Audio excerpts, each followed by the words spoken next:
Okay, perfect. Thanks for the reminder. Okay, so you know, Alice sees X and Bob sees Y, and they immediately have to produce answers A and B, which are bits. And they send them back to the referee, and the referee decides they win if the sum of their output bits, mod 2, is equal to the AND of their question bits, mod 2. Okay, so that's the rules of the game. And the question we want to ask is, how well can they win this game? And we saw last time that if Alice and Bob were deterministic, they can't do better than 75%. You know, and what does it mean to be deterministic? Well, it means that the way that they generate their answers A and B is just some fixed function of their questions. So we say that if they use deterministic strategies for this game, can only win with probability at most 75%. And it's very easy to achieve 75%. I mean, Alice and Bob could just completely ignore their questions and always output 0.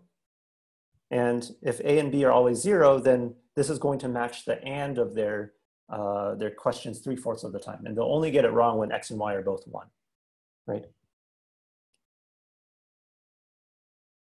Okay, so, but, you know, you can say, well, what if, you know, Alice and Bob try to do something a little more sophisticated and they want to use some probabilistic strategy. They allow themselves to take advantage of randomness, right? Could that help them? And what do we mean by that? Well,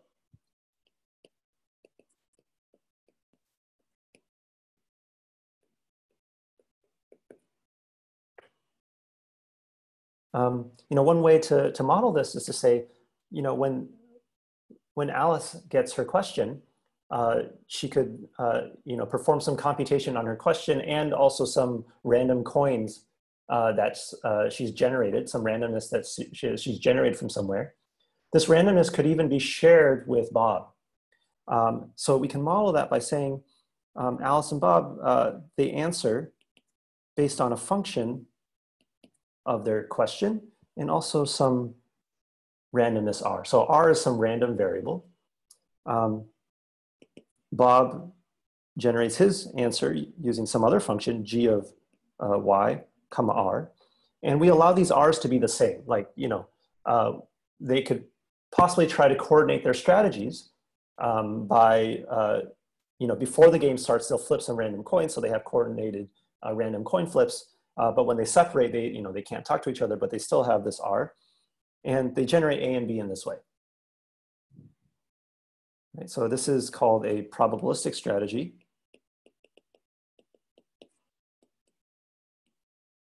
And this is a kind of strategy that is still allowed under the rules of classical physics. Okay, so this is still classical, right? I mean, this is something that you know, Newton or Einstein would have been okay with. It doesn't violate, you know, anything like, it doesn't allow Alice and Bob to signal to each other, for example, right? Like f of x comma r has no dependence on Bob's question y. And Bob similarly still doesn't know anything about x, right? So this is still classical. It's still local, right? So everything that they're doing here is can be described as a local classical theory. But the claim is, even using a probabilistic strategy, they cannot beat 75%.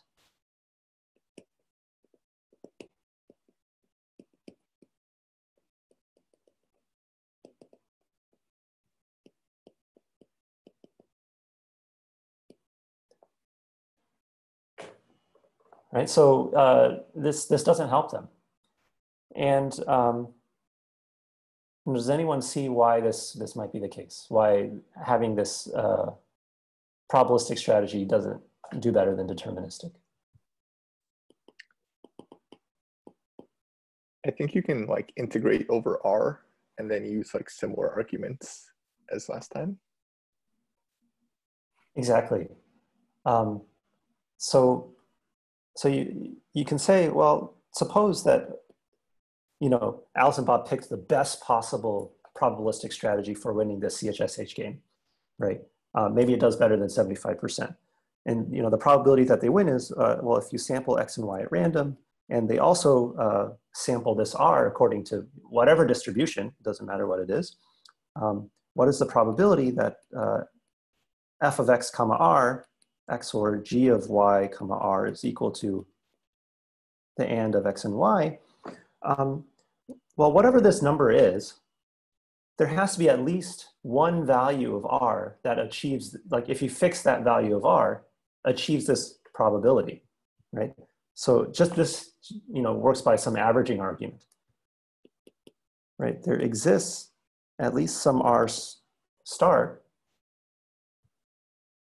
such that this probability is equal to that. So you can just hardwire this fixed value of R into their functions, and then this has just become a deterministic strategy. Right? These are equal. But we know that this is less than 75%, right? Because, you know, these two are deterministic. All right, so these probabilistic strategies don't really help you in this game. And Randy says it's the convex hull of the set of deterministic strategies. Yeah, that's also another way to see it. Probabilistic strategies are convex combinations of deterministic strategies in some sense. Okay, cool. So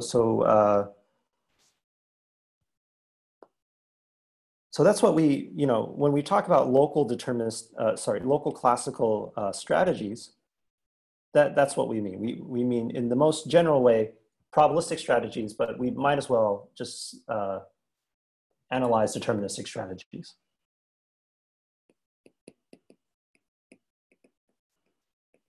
Okay, and so to go back to Yuval's question, you know, when you're trying to solve problem 2A, technically speaking, you should state your result in terms of probabilistic strategies, but of course you say, well, due to, you know, convexity or due to this de-randomization argument I gave, I only have to look at deterministic strategies.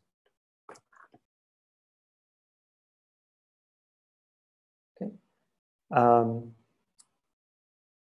Good. So, but now let's go to the more interesting thing, which is the claim is that using a quantum strategy, Alice and Bob can do better. They can do better than 75%.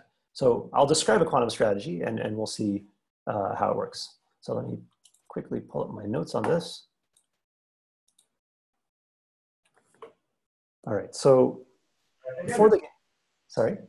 The WL, Sorry, I didn't quite catch that. the word there at the end before deterministic, what is that? Oh, it stands for without loss of generality.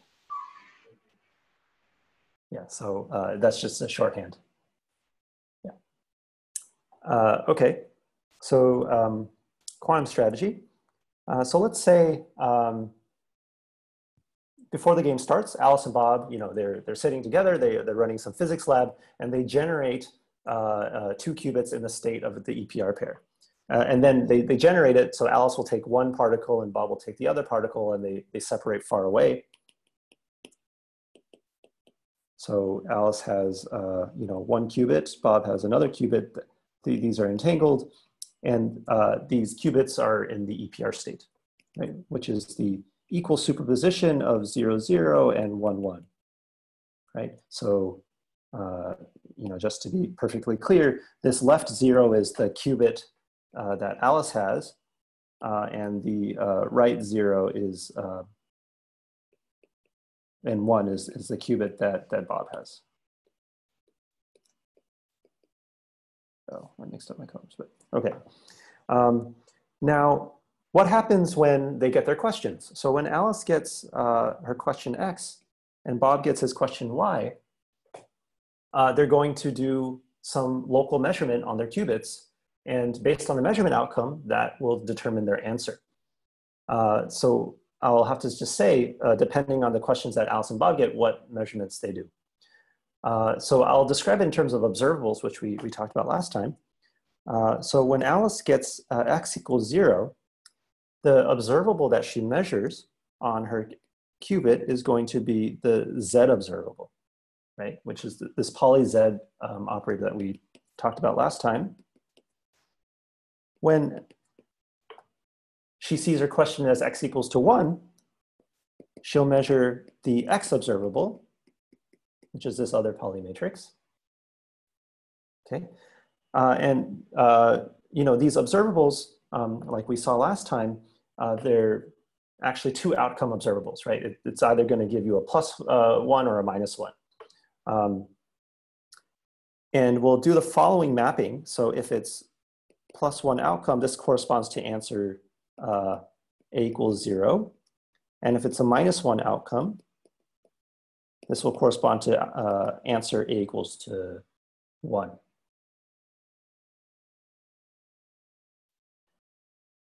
All right, so this is what Alice does on her qubit. What about Bob? So Bob will measure different observable. So B0 will be a matrix that is this linear combination of X and Z. Okay.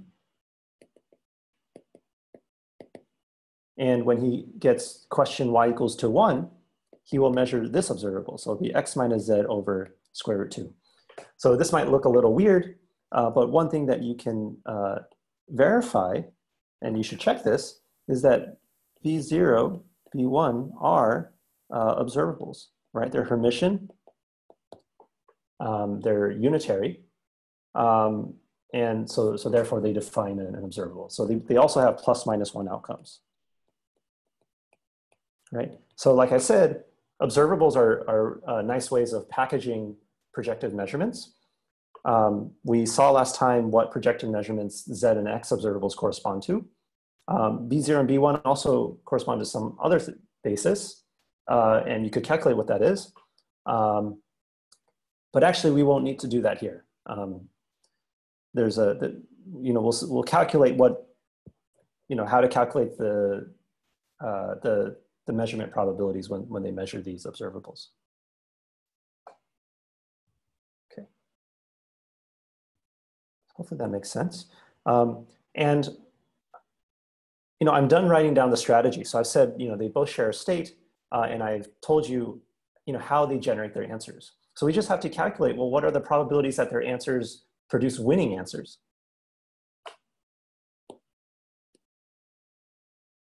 Right. So we want to calculate the success probability.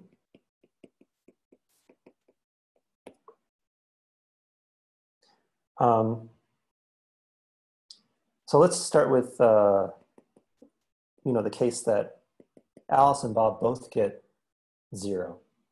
And actually, this is the only case that I'll write out, because the other ones are pretty similar. This is just to give you an idea. So when their questions are both 0, in order to win, right, the sum of their answers, according to the rules of the game, have to be equal to 0 mod 2. Or in other words, their answers have to be the same.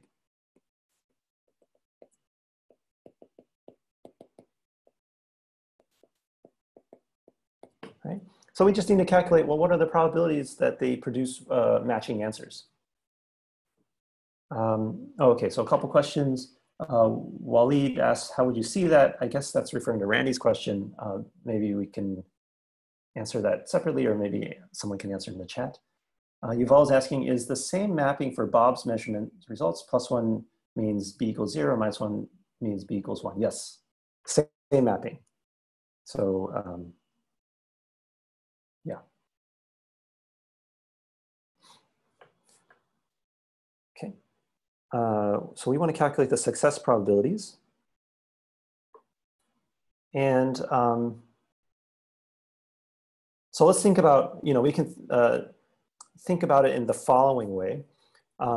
Technically, Alice and Bob get their questions at the same time, and at that same exact moment, they both do their measurements. But for the purposes of analysis, we could think about one performing the measurement first, and then say Bob performing the measurement second. You know, since they're separated and they're not communicating, it doesn't matter what order we compute these outcomes. So when Alice measures her observable A0, because she got x equals to 0, she's measuring in the Z basis, so that's just the standard basis. And we know what happens when you measure the EPR pair in the standard basis, at least the first qubit, right? So she's going to get, well, yeah, what does Alice get in terms of her outcomes? What's the measurement result of her measurement?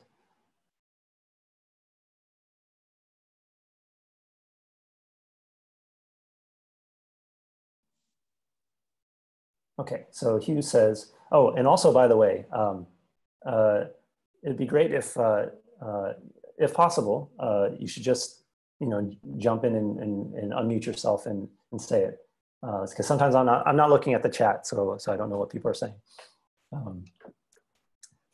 But yeah, so Hugh says, Hugh and Gary say each of 0 and 1 with probability half. That's right. She's going to get 0, 1 perfectly unbiased. And if she gets 0, she's going to collapse both of their states, their EPR pair, into the state 0, 0 with probability at half. Otherwise, she's going to get 1, 1 with probability at half. Right? So her side, she sees 0, 1, and then Bob gets 0, 1, but he doesn't know it yet because he hasn't made a measurement. So let's look at this case. Suppose that Alice collapsed the state into 0, 0, and then Bob is going to do his measurement. So Bob measures B0. Well, we want to check what's the probability that he also gets a 0, because we want them to have the same answers in this case. So, you know, one way to do this, like I said, would be, well, we know what the observable is. We could diagonalize B0 and find out what the basis he's measuring in, and then calculate the projections along that basis. But actually, it's nicer to just deal with the observables only. So if we look at, you know, so we know that Bob's qubit has now been collapsed into the state 0. So let's look at this expectation value. And this is enough for us to compute the probability. Right. Well, what is this expectation value? Remember from last time that this has a nice expression, that this is twice the probability that Bob outputs 0, or, you know, in other words, gets the +1 outcome. Hopefully that won't be too confusing. You know, this is twice the probability that he outputs 0, given that Alice obtained 0. -1. I totally ran out of space, so let me move this over.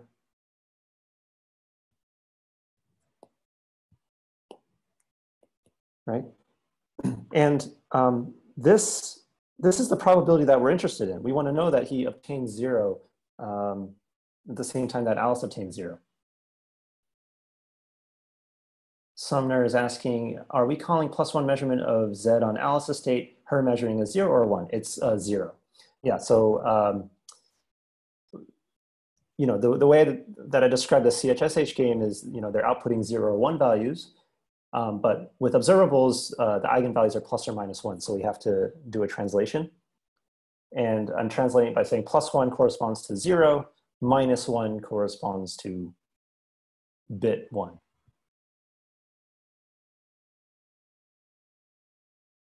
Hopefully that makes sense. So if we have two eigenvectors that share the same eigenvalue, then we'll never distinguish between these two directions. Is that correct? If we all. Yes. Right. In that case, if they have the same eigenvalue, then what you just said is, well, we just bundle all of those eigenvectors together, and any one of them, if we get any one of them, or any linear combination of them, you get the same outcome. but when after we do the measurement, what we observe is the eigenvalue, not the eigenvector. Is that correct? Like we observe the outcome +1 instead of the 0, the direction 0. Yes, but in this case, this observable has each eigenspace is only one-dimensional. So when Alice gets outcome, okay, so the way to think about it is Alice, yes, gets an eigenvalue out, but she also happens to know what eigenvector corresponds to that, because there's a unique eigenvector corresponding to that eigenvalue. But you're right, more generally, sometimes if you have a different observable where some of the eigenvalues occur with multiplicity, then all you know is that your state has been collapsed into that eigenspace. But you don't necessarily know exactly what state it is in. I see, thanks. Yeah. Okay, so good. So we're interested in this probability, and there's an easy way to calculate it just by calculating this left-hand side. So let's plug in what the expression for B0. This is equal to x plus z over square root 2 sandwiched by zeros, and we can just evaluate each of them separately.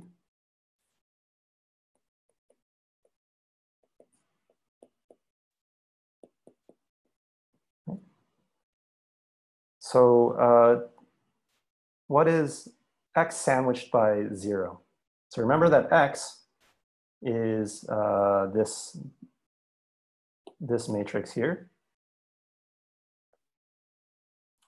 It's zero, right? Exactly. So this value is going to be 0. And you can calculate that out. Another thing to remember is x is the matrix that maps 0 to 1 and 1 to 0, which are orthogonal vectors, orthogonal states. Good. What about the second term? What is this? 1, because it's an eigenvector. Yes. So 0 is the +1 eigenvector of z. So this is just 1. So all in all, you get that this is equal to 1 over square root 2, right? Good. So we just work backwards. We just solve for what this probability is. It's going to be 1/2 1 plus 1 over square root 2. Okay, you can work out what that is. That's going to be, it's about 85%, so on. Okay, so what have we just calculated? If Alice measures A0, she gets 0. The probability that Bob also gets 0 is going to be 85%. What about if Alice happened to measure 1? You work through the same calculation, right? And I'll just zoom through that really quick. So you're looking at this quantity, right? And again, we can write this in a convenient way. This is 1 minus 2 times the probability that Bob outputs 1, given that Alice outputs 1, right? And what do you get? You get that this is equal to x minus z. No, sorry. X is still x plus z. X plus z sandwiched by 1. And this is going to be minus 1 over square root 2. Okay. And this translates to this probability being, again, it's going to be the same thing. This probability of is going to be equal to 1/2 times 1 plus 1 over square root 2. Again, that's 85.4%. I mean, some irrational number, but roughly 85%. Okay, so we've seen that in this case, they're going to win with 85%, which is better than 75%. What about the other like input combinations, right? There's also x equals 0, y equals 1, x equals 1, y equals 0. And you can work out the calculations, and it's going to turn out that they always win with 85% in each of these cases.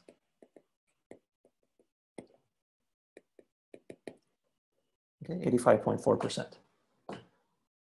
Right? And this tells us that using this quantum strategy, Alice and Bob can win the CHSH game with a probability that's better than what's possible according to a local classical physics theory. Right? So this game, we say, has a quantum advantage.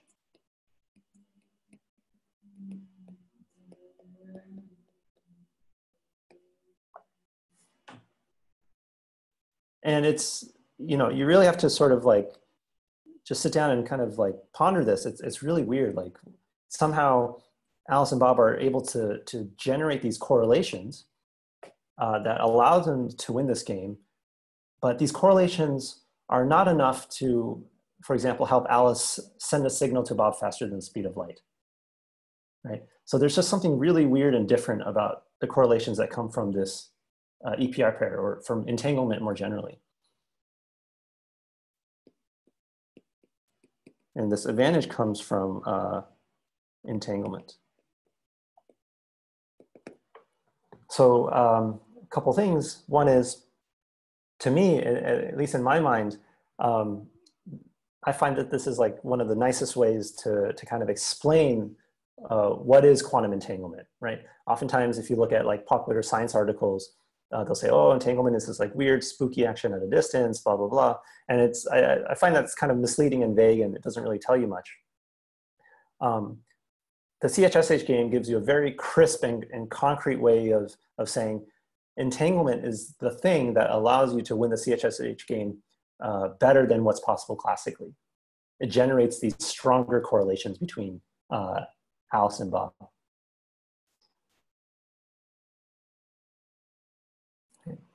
The other thing to mention is that, you know, this game, it's kind of cute, it's abstract, but the cool thing is people have actually demonstrated this in the lab, right? People have run experiments, and these are generally called Bell tests. And what they do is, you know, they'll have these pieces of lab equipment that they separate really far apart, and one part of the lab equipment is called Alice, and the other part is called Bob, and they'll just run the experiment really fast, and they'll play the game. And they see that, you know, really that, you know, they compare the answers of Alice and Bob, and they see that they're winning this game strictly better than 75%. And so no matter what you believe, as long as you believe that Alice and Bob aren't signaling to each other, you have to conclude that whatever physical mechanism is going on in this lab equipment, it cannot be something that's classical. And furthermore, the best explanation that we have for this non-classical behavior is quantum mechanics. Okay, so it's really confirming that, you know, this is something intrinsic about the way nature works. Okay, a couple questions here. Dipanshu asks, is there a quantum strategy upper bound? It's a very good question. It turns out that 85%, well, you know, this 1/2 times 1 plus 1 over square root 2, this is the optimal strategy that's allowed. Optimal winning probability that's allowed by quantum mechanics. And this is something we'll see later in the course, and we'll prove that. Actually, there's something way cooler than that. Not only is this 85.4% optimal, but any strategy that achieves this optimal value is in some sense equivalent, you can show is equivalent to the one I just described. There's no other way to win the CHSH game. And this is a really cool fact that actually will play a very important role later on. So Gary asks, how do you experimentally generate entangled states? I really have no idea. Maybe someone in the audience has a better answer. I mean, I can say some words that might sound correct, but really I don't know. Does anyone have a good explanation of it? So Andrew Hardy posts something called spontaneous parametric downconversion. You just write them together. Maybe, yeah. I think it's not easy, but you know, now that people are really getting interested in quantum computing and quantum technologies, people are getting much better at engineering devices and lab equipment that can produce entangled particles.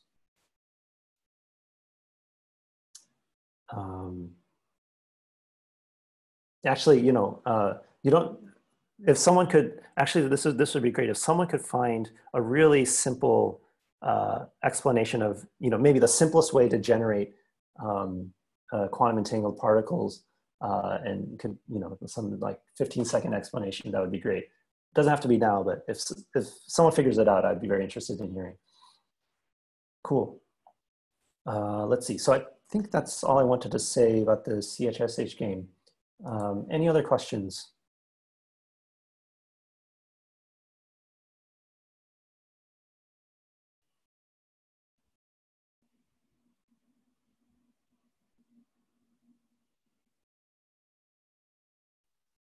Yes, maybe can you just clarify why it's 1 minus 2 times the conditional probability?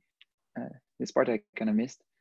Oh, yeah. So if you have a two-outcome observable, so an observable that has a +1 eigenvector and a -1 eigenvector, right? So, you know, let's say A is equal to, I mean, it has to be of this form. It's going to be ket A and ket B are, you know, the 0 and 1 outcomes. So this is a basis for C2. The vector A corresponds to outcome 0, vector B corresponds to outcome 1. And so if you know, sandwich this A with some vector psi, then you just work this out. You know, this is a probability of obtaining answer A minus the probability of attaining answer B. But you also know that the sum of the probability of A plus the sum of probability of B is also equal to 1. And so you combine these two equations together and you derive what was written above. Right, so A and B correspond to the 0 and 1 outcomes.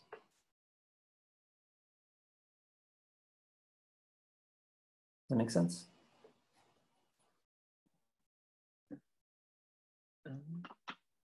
Yeah, sorry, that makes sense, thanks. Okay, cool, great. So let's move on. So that's it for the CHSH game. You know, it's a nice demonstration of the power of quantum entanglement. I mean, quantum entanglement is still mysterious, but at least you can see in a very concrete way, like there is some non-classical advantage that one can gain from it. Good.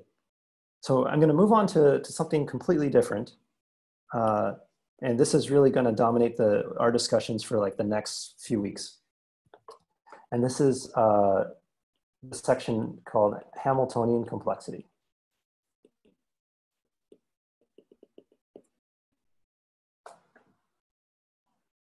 So I'm going to pull out my notes for that. Okay, good.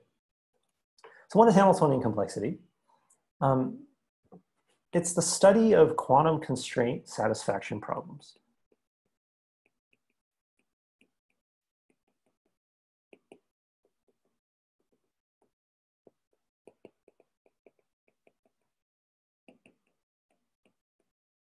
Okay, so there's a bunch of words that I've introduced. I'll start with Hamiltonian.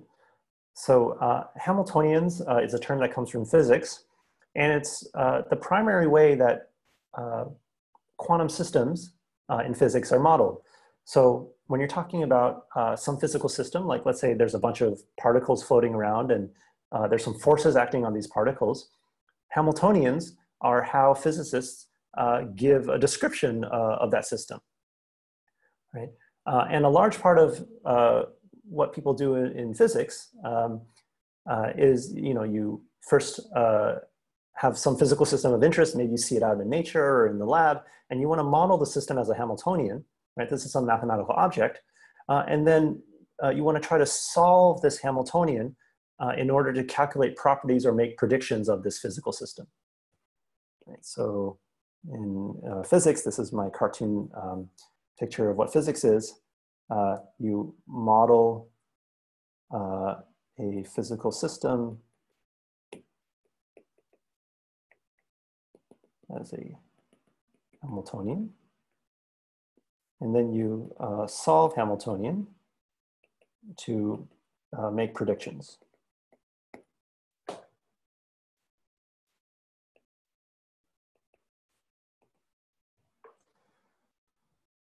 Okay, so Hamiltonians come from physics.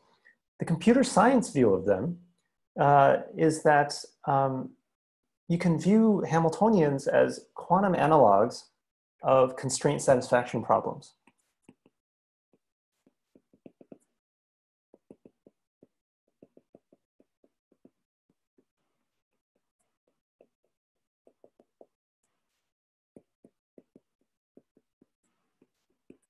So constraint satisfaction problems, I'll just abbreviate as CSPs. And that's really the focus of Hamiltonian complexity. When you view them in this way, you can bring to bear all of what we know about and how we think about constraint satisfaction problems, which is a really powerful worldview, onto physical systems, quantum physical systems. And you can ask all sorts of interesting questions. So well, let me start with saying, well, what exactly do we know about classical constraint satisfaction problems, and how do we think about them? So let's just start with classical CSPs.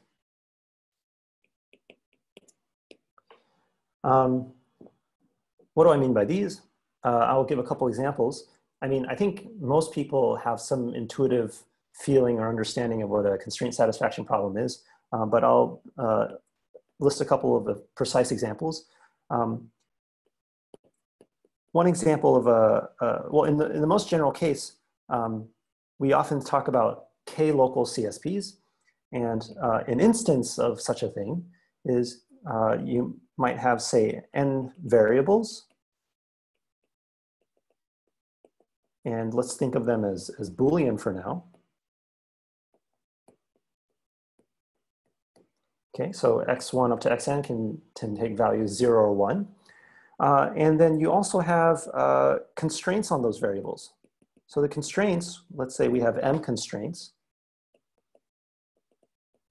And each constraint is a function of k variables. So we can say each constraint ci acts on k variables. And they just say, what constraint do you want these k variables to satisfy? You know, some settings of those k variables are allowed and some others are not allowed, right? A famous example of a k-local CSP is, for example, the 3 satisfiability CSP. And there the constraints have a specific form. So the constraints look like these logical clauses, you know, for example, like x1 or x2 or not x3.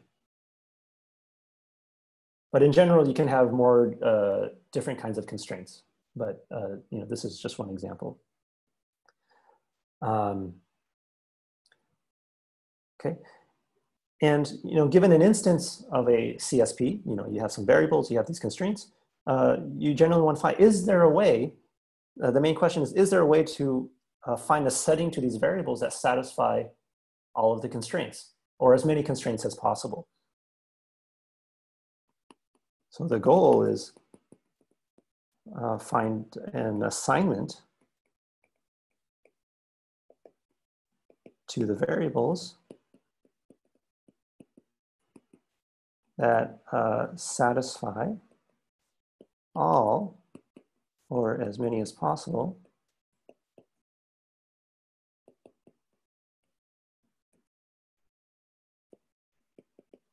all the constraints.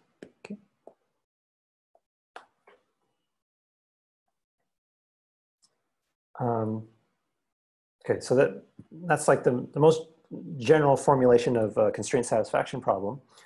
Here's a special case that will pop up over and over again, and this is called the max cut CSP. Okay. So what is the max cut CSP? Well, here it's a constraint satisfaction problem on a graph. So let's say you're given a graph.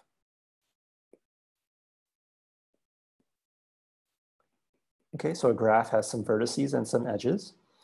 And let's say you have, so here's an example of a graph. I'll just draw some kind of graph. Okay.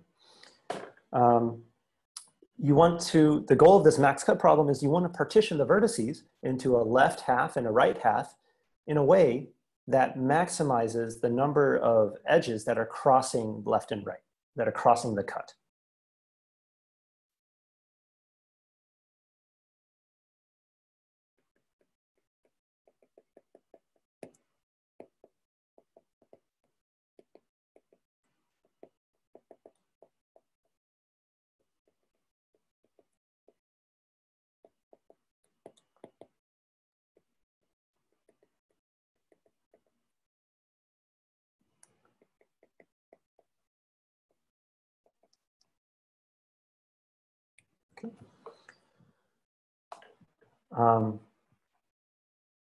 So how do you fit this in with what I just described? Well, in this like CSP formulation, you can have a variable for every vertex. So here's the variables. Oops, what just happened?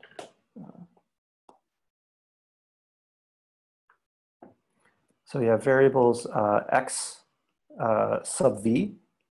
V are the vertices of your graph, and they're Boolean. And what are the constraints? Well, the constraints will be 2 local, like 2 as in the number 2.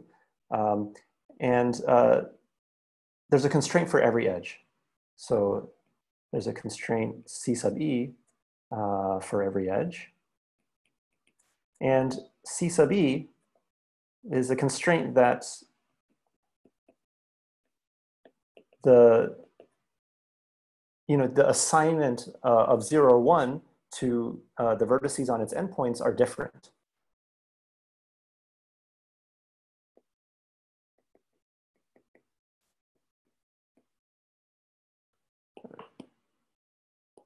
So yeah, you have your edge that U comma V.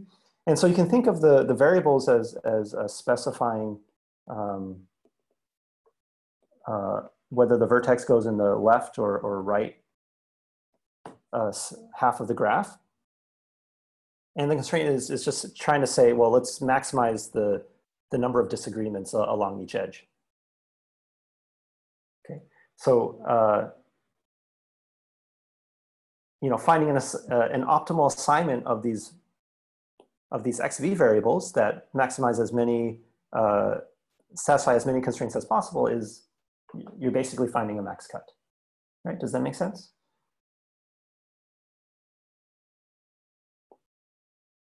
Okay. So this is the CSP formulation. Here's another way to view the max cut problem, and this comes more from like a physics point of view, right? And we can view this as modeling a system of magnets, right? So concretely, let's imagine that, for example, our graph is, say, the grid. Okay, and on each vertex, we have a magnet, right? That's sitting there. And the way the max cut problem arises is that, the system is happiest when the magnets that are next to each other anti-align, right? Because the north pole of the magnet likes to be close to the south pole of the other magnet.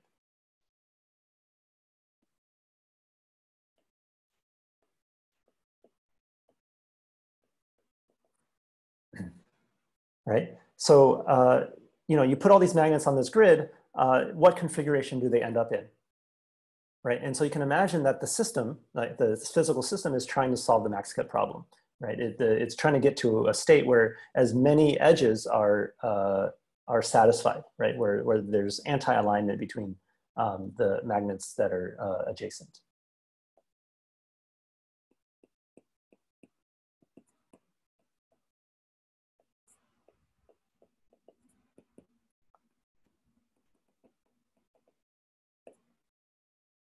So this is the same as the max cut problem. But like, is it actually the same? Because like, what if the magnets hold on some local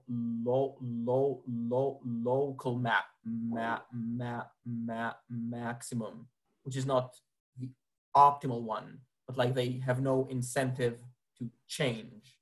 Yeah, so so it's definitely not the case that the system will find the optimal solution. Okay. I mean, this is just like saying, you can't solve NP-complete problems Yes. in real life. Yeah, these things will get stuck in local maxima or local optima. But there is a global optimum, and that global optimum will be the solution to this max cut problem. Oh, okay, thanks. Great. So let me spend a couple more minutes before we take a break. So I've described, CSPs. Hopefully this should be pretty intuitive and familiar to people. What can we say about CSPs? Well, a lot. In particular, one of the most important things we can say about them is this concept called NP completeness, right? This is a way of understanding the complexity of constraint satisfaction problems. We know that these CSPs are very difficult to solve computationally, and our explanation, our theory for why they're difficult is this thing called NP completeness. Just to, I think that's probably familiar to a lot of people, but just to set up the language and the formalism a bit, let's remind ourselves what P and NP are. Okay. Let's start with decision problems. So decision problems are how we capture computational problems where you have a yes or no answer.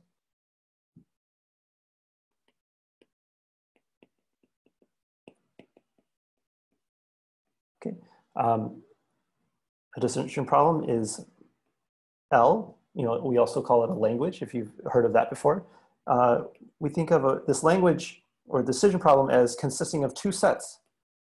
It's going to consist of yes and no instances, right? And the problem is when someone gives you an instance, you have to determine which set does it fall in. Is it a yes instance or is it a no instance, right?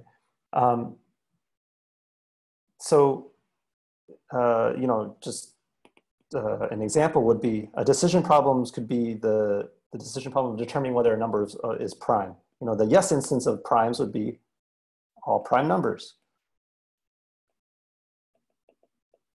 And then the no instances would just be, all the other numbers, right? So numbers that are not prime.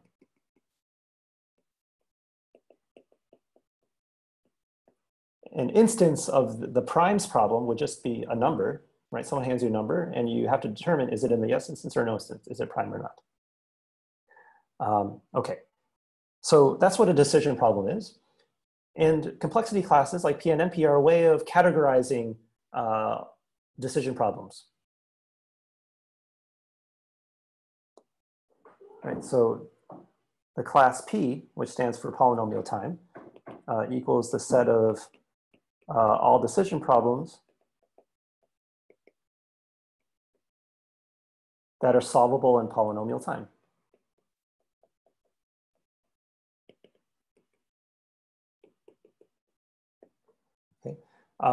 And what does it mean to solve? Well, more formally, a decision problem is in P if there's some deterministic algorithm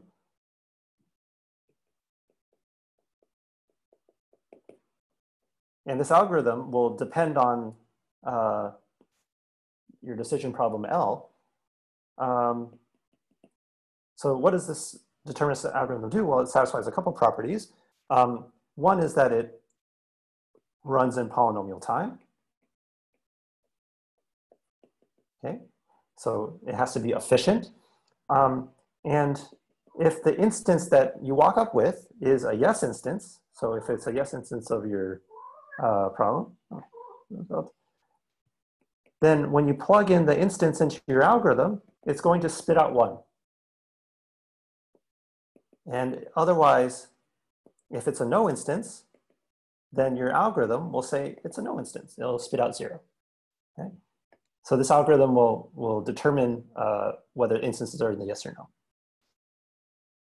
Right? So that's what polynomial time is.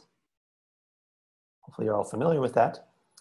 And I'll end this half by defining the class MP. NP stands for non-deterministic polynomial time.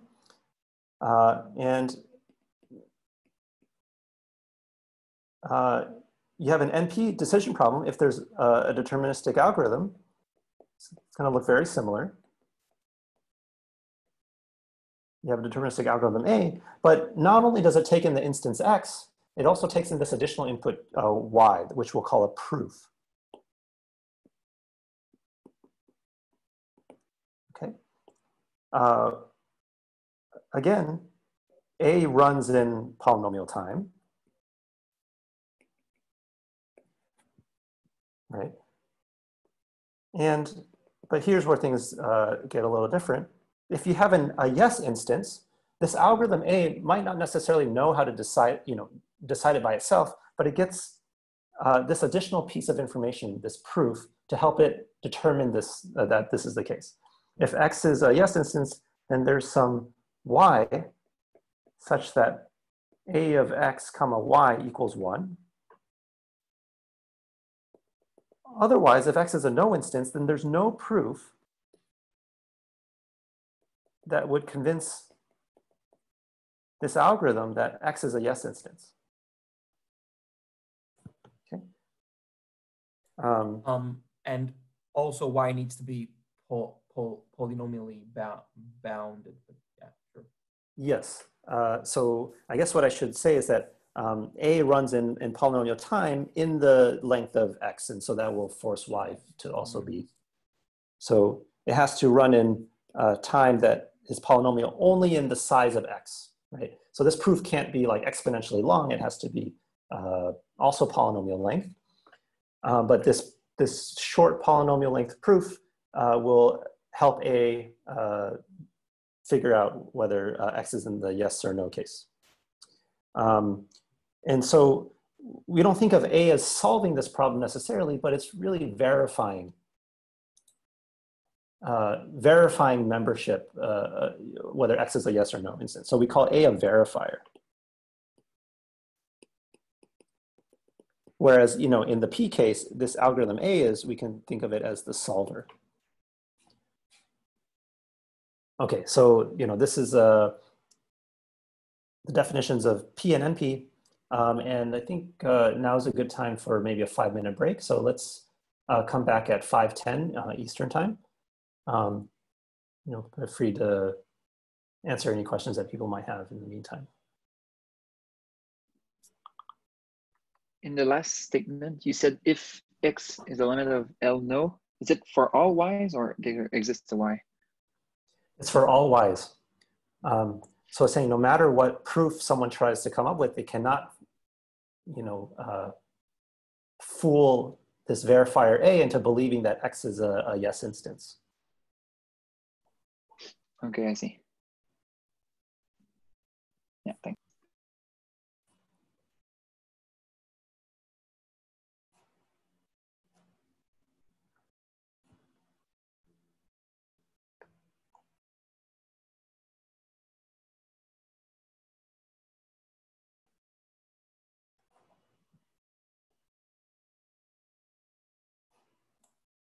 Can I ask a question about the CHSP SAH games.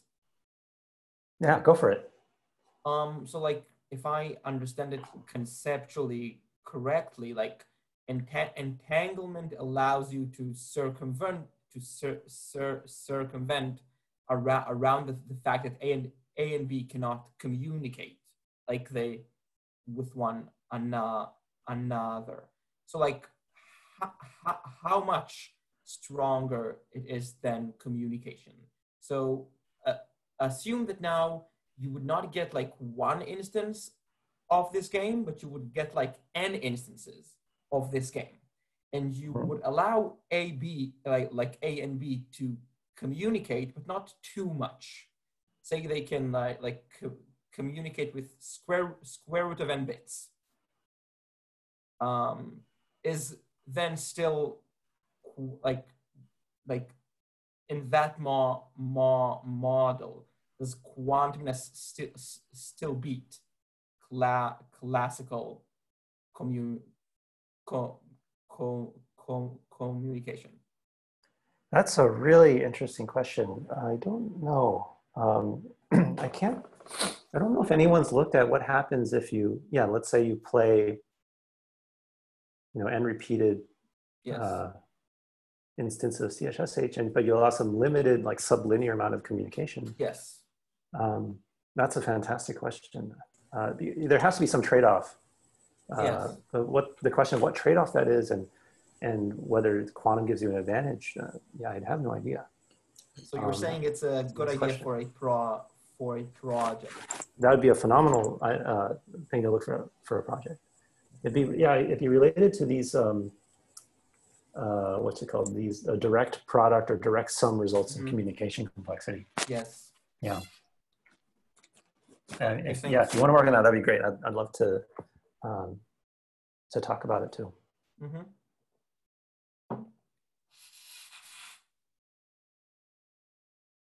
Is it even known for like one bit of communication? One bit of communication. If you have n instances or just one instance? I guess the parallel repetition, but you're allowed to partially communicate what you got. Yeah. I don't think it's known, but I mean, what I'm pretty sure of is, of course, that one bit won't allow you to suddenly win all of these games. But the question is, what's the trade-off? Like intuitively, each bit of communication should only help you win one more instance. Mm-hmm. But yeah. Adrian, I see that you're in the third floor. Yes, I'm quite happy right now. I don't think I'm technically supposed to be here, but somehow I still have access. Well, now 34 people just heard that you're not technically supposed to be there. So I think it's okay. All right, I'm gonna grab some water, so I'll be right back in a minute.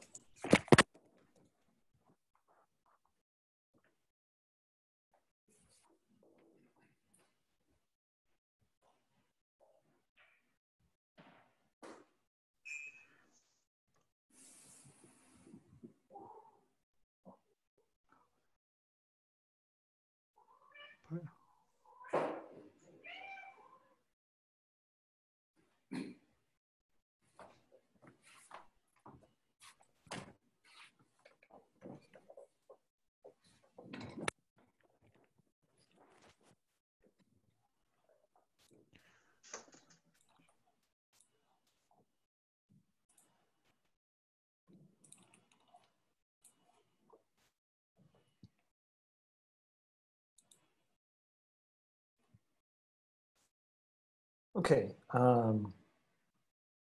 let's continue. So we now know the formal definitions of P and NP. Let's connect it back to constraint satisfaction problems.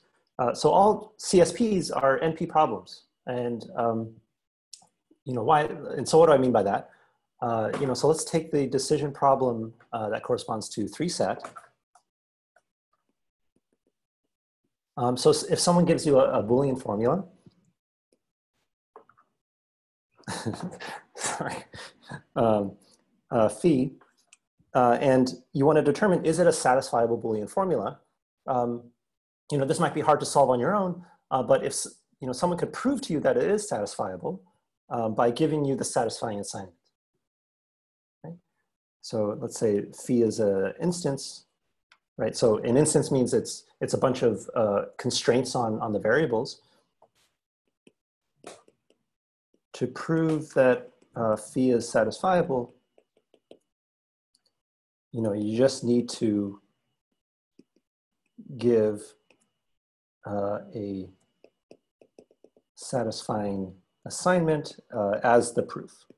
And if someone gives you the satisfying assignment, you could just check it in polynomial time whether all the constraints are satisfied, right?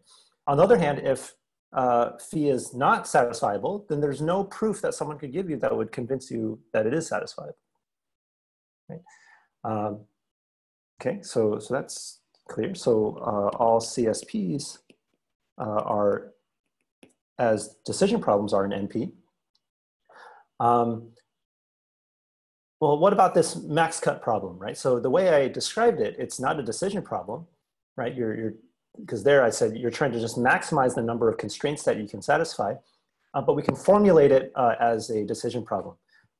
So you can say max cut, 0.90. This is my name for a decision version of max cut. And so all the yes instances are going to be graphs G where there exists a partition of the vertices, such that at least 90% of all the edges cross the partition.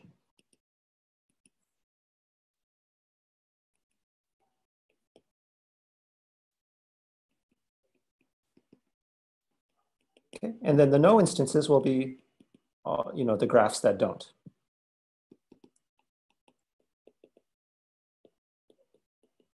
Okay. So this is how we formulate max cut as a decision problem. And again, why is this an NP? Well, someone can just hand, to prove to you that it's a yes instance, someone hands you a proof, hands you the partition. They'll just say, these vertices go on the left, these vertices go on the right. And then you can just easily count like how many edges cross between the cut. Good. So let's talk about NP completeness of constraint satisfaction problems. And this brings us to the Cook-Levin theorem. Okay, this Cook-Levin theorem says that the vast majority of CSPs that you encounter, not only are they in NP, but in a precise sense, they are the hardest problems in NP. They're NP complete.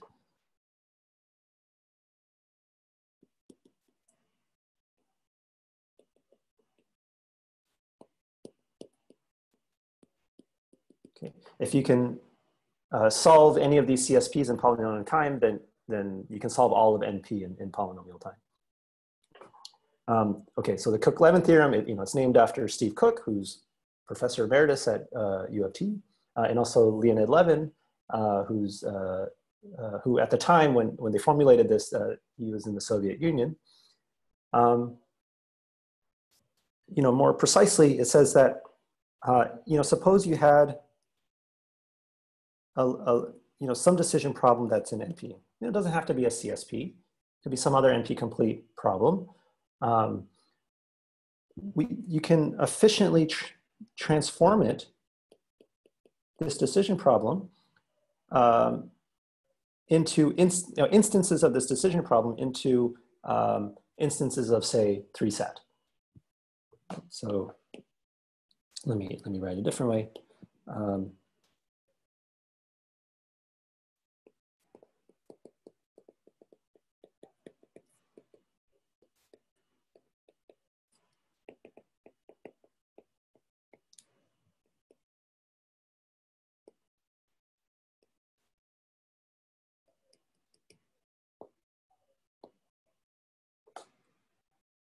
if X happened to be a yes instance of your original decision problem, then this instance phi sub X is going to be a satisfiable 3-sat formula. And if X is a no instance, then this formula is going to be unsatisfiable. Right, so these CSPs like 3-sat really can capture any NP problem, right? How is the Cook-Levin theorem proved? Well, I won't go through all of the proof in full detail because it gets really messy, but at least the intuition is fairly clear, I think. So here's the proof sketch. And the reason I'm going through this is because actually it'll be very useful for when we consider the quantum analog of this. So we have this, you start with your favorite NP decision problem, L. Well, what does it mean for it to be an NP? Well, that means there's this verifier algorithm that can help you check whether X is in a yes instance or not. So there's this verifier algorithm. Okay, it takes in an instance and some proof. And given an instance X, we want to know, is there a proof that would cause this verifier algorithm to accept?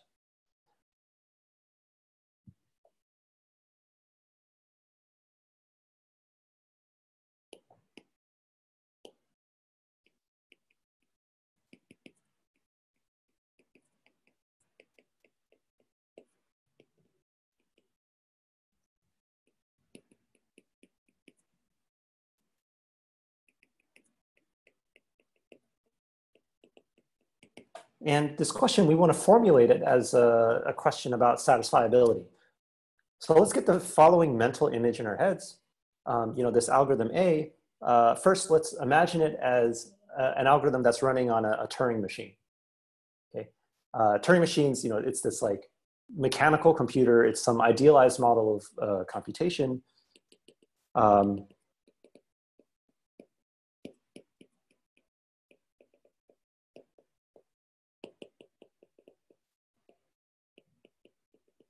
Right, so it's a Turing machine is just this mechanical head that's reading and writing to this infinitely long tape. That's like the memory of this Turing machine computer, and this tape is divided into squares, and there's just information written on this tape, right? That just corresponds, and this this head will sweep left to right. And at some point, the Turing machine is going to halt, and it'll figure out the answer, right? So every computation that we know of today running on our classical computers can be efficiently represented as a computation performed in this way. Okay, okay, so that's what we're going to do first. Our algorithm A is this mechanical algorithm. And okay, so we have our instance X. So we can plug in X into our algorithm. So we can imagine that the first part of this tape, when the algorithm starts off, it will have X written down.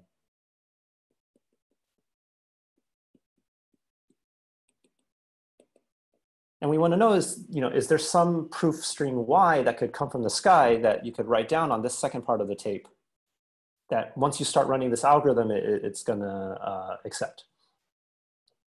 And suppose there was really some proof Y that did make it accept. And so that's really exciting. But now imagine that you want to convince your friend that actually X is a yes instance.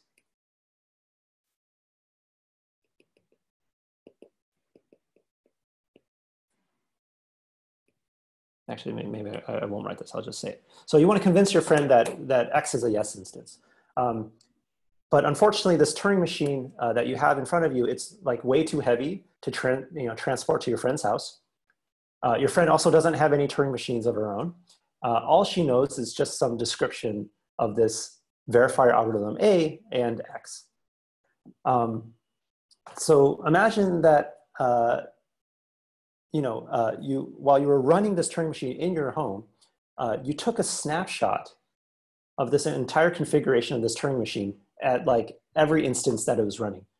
Okay, so every step that the Turing machine took, you would just pause the Turing machine and like take a really high resolution photo of this Turing machine. And it's so high resolution that by looking at this photo, you can see the entire contents of the memory tape. You can see what state the Turing machine it's in, and so on. Okay, so at every step of this computation, you take a snapshot, and after the computation is done, you have these collections of snapshots which you bring over to your friend's place. Okay, and then you tell your friend, hey, look at these snapshots. They definitely prove that the Turing machine on input X and Y outputs 1. So therefore, you should believe that this instance X is really a yes instance, right? Does the picture make sense to everyone?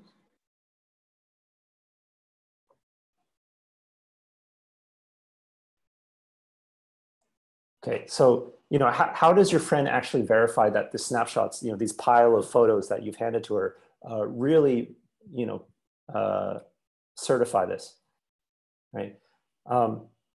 Well, your friend just needs to check 3 things. So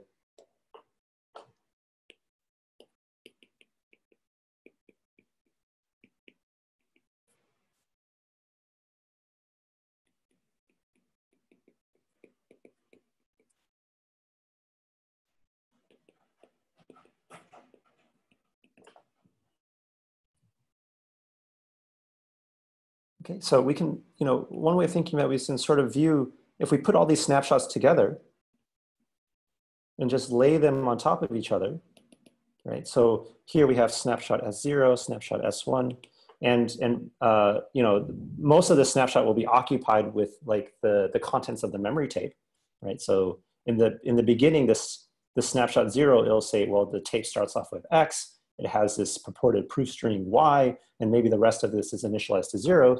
And here it's just, in this first cell is going to be like auxiliary information saying like what state the Turing, your computer's in. Since it's in the very first state, it's in some initial state, right?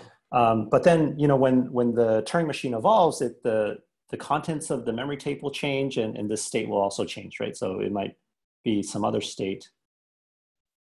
And sort of the contents will change. At the very end, what you hope to see is that when the algorithm has terminated, it will say that that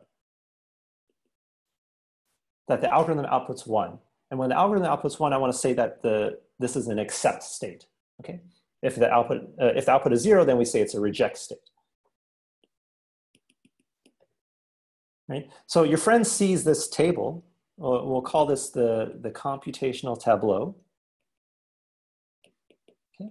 All these snapshots put together. And by inspecting this tableau very closely, your friend could get convinced that really this is not just some random collection of photos, so long as a bunch of conditions are satisfied. And these are the conditions.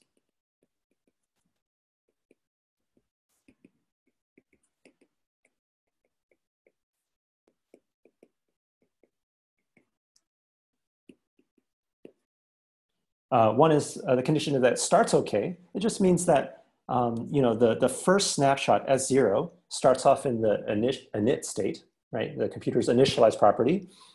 X is written in this first cell, and this part for the proof, well, it can have anything because your friend doesn't know what proof is supposed to be there, so anything can be there. And these zeros, the rest of the memory will be set to 0. Because that's like the scratch space for your computation. So your friend will check that. That's the starts okay check. The next check that she's going to perform is something that I call evolves okay, right? Basically, in between every consecutive pair of snapshots, she's going to check that really one follows from the other. Okay. you know, so that if the computer was really in this state, then the snapshot right below it would really be the next true snapshot. And then finally, the last check that your friend is going to look for is the ends okay check. And all she's looking for is that there's an accept here rather than a reject.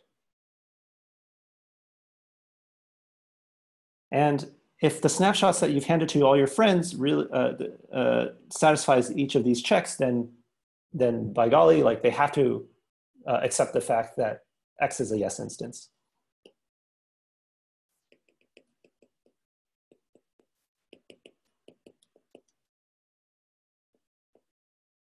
Does that make sense?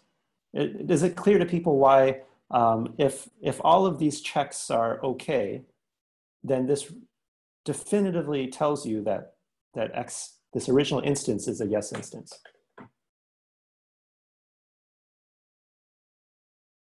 Hopefully that makes sense to people.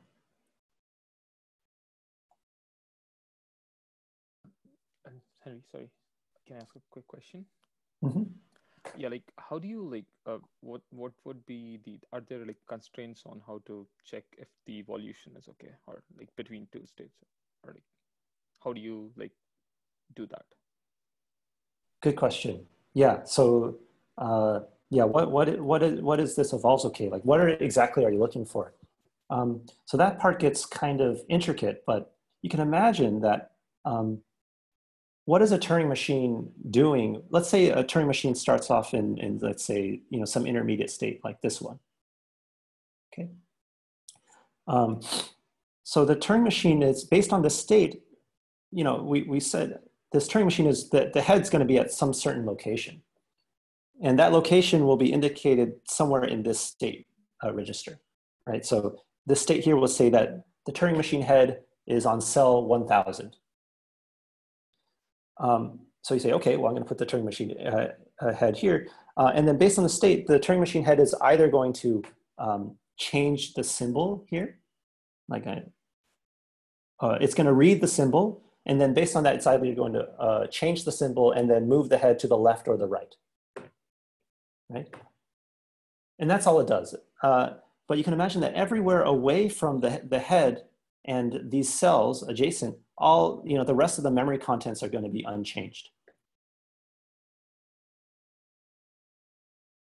Okay, thanks. So you can predict, you know, exactly, you know, what should happen next. Like, you know that it should move here next, and then maybe this 1 will be flipped to a 0, or, you know, something like that. It depends on like how exactly you set up your Turing machine. But you can imagine that there's like a lot of rules that specify. Okay, so like basically you have a set of rules on how this head moves, and you have to just satisfy that, right? Yeah, okay. Exactly. Thanks.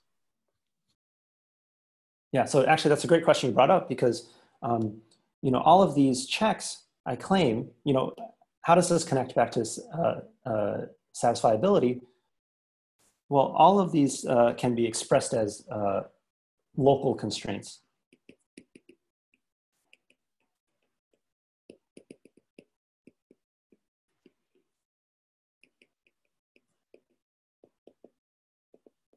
Right, and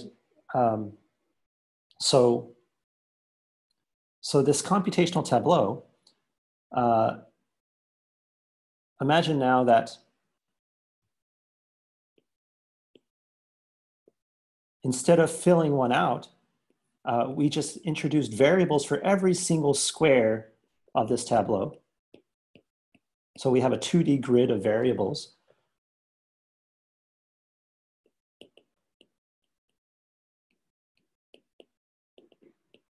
Right, Boolean variables. So, you know, we'll have like Z11, Z12, Z13, and so, like, it's this huge matrix of variables.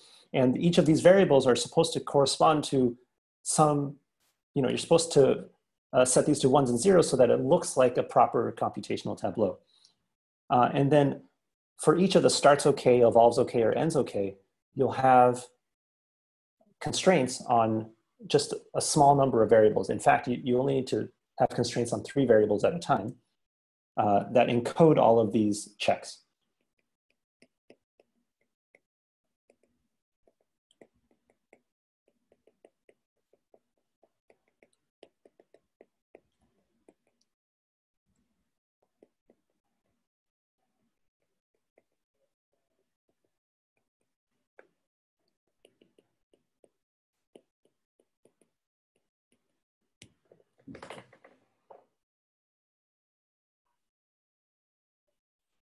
And here's the point. So basically what I've just drawn here is an instance of the satisfiability problem, right? You have a bunch of variables, Boolean variables, and you have a bunch of constraints.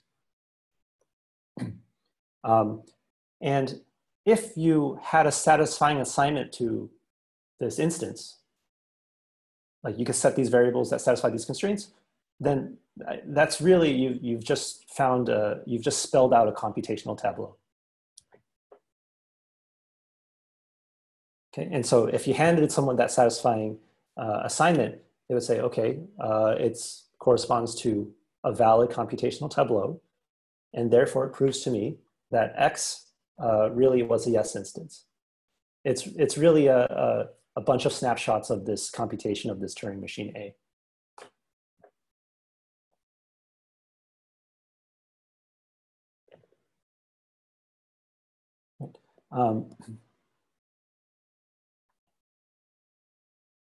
So I think that's all I'll say about the Cook-Levin theorem here, but the main takeaway is the reason that we can prove a theorem like the Cook-Levin theorem is that it's really relying on the fact that computation is local.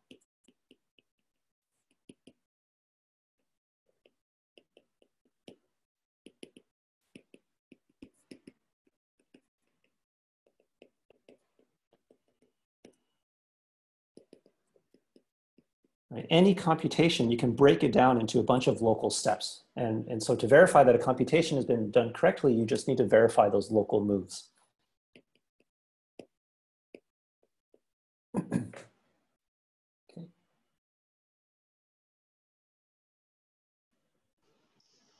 Excuse me, what's the size of this grid?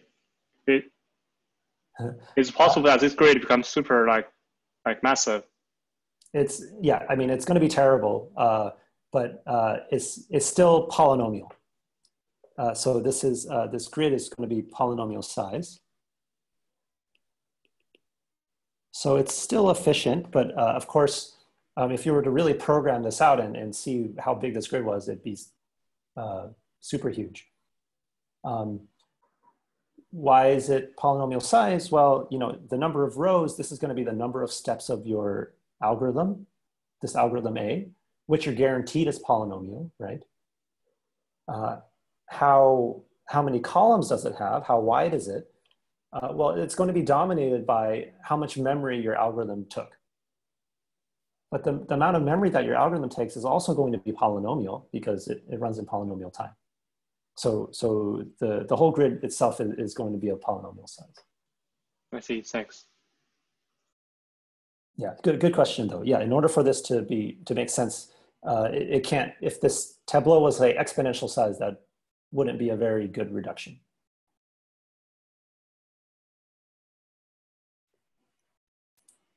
All right, so all of this was classical stuff. Now let's jump over to what all of this means in the quantum setting.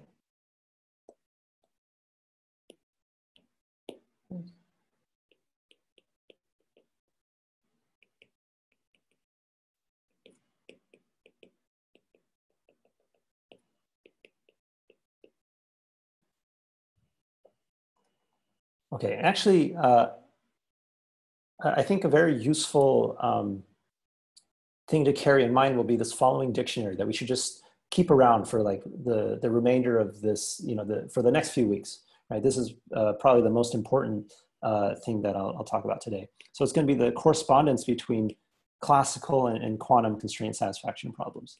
And this will be really helpful to build your intuition for what we're talking about and why we're talking about it. So classically, we have CSPs, and the quantum analog are Hamiltonians. The variables in your CSP are going to correspond to qubits.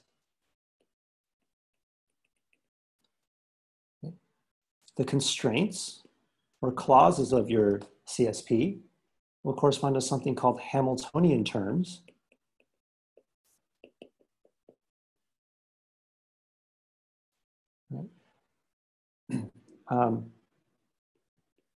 The solution quality of your say some assignment of variables, right? You set some variables and, you know, there's some number of constraints that it satisfies and some that it violates. This corresponds to something called the energy in the physics language.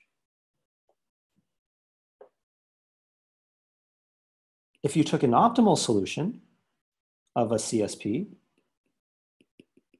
this corresponds to something called the ground state of your Hamiltonian, the lowest energy state.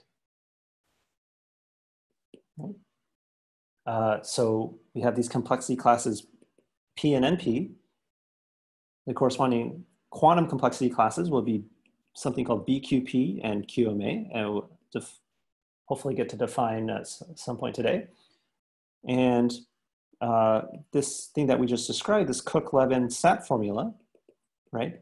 It's the SAT formula that comes out of, you know, drawing this huge grid and putting these you know, clauses that encode starts okay, evolves okay, ends okay. That's the Cook-Levin SAT formula. The quantum analog is something called the Feynman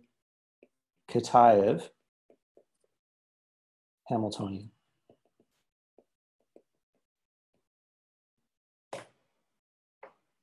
Okay, so here's what I call the classical quantum dictionary. And there's a very close correspondence between the two. And we're really going to exploit this correspondence in both ways. We're going to go from classical to quantum and quantum to classical. And when you have this dictionary, I think whether, you know, if you're a computer scientist like myself, here this helps you understand what the physics terms means. On the other hand, if you're a physicist, then you know, this will tell you how you can generate interesting, say, complexity questions about quantum systems by exploiting this correspondence. So really important thing to keep in mind. So let's see. So I guess I should just define what a Hamiltonian is.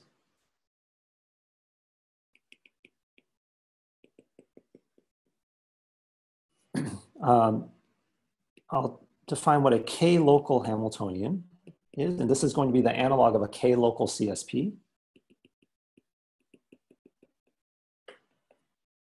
Okay, it involves, you know, it's something that acts on n qubits for some n, and you have m Hamiltonian terms, which remember correspond to constraints.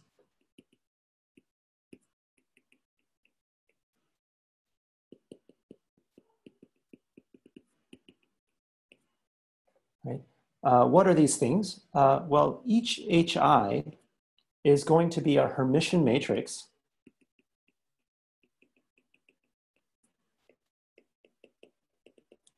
that acts on n qubits. So it acts on the space C2 tensor n.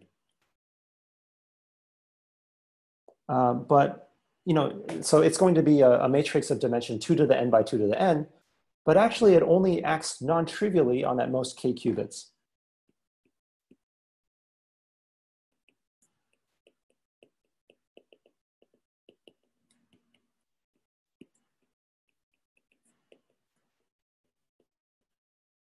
Okay, so in other words, it means that each Hamiltonian term, you can write it as the following tensor.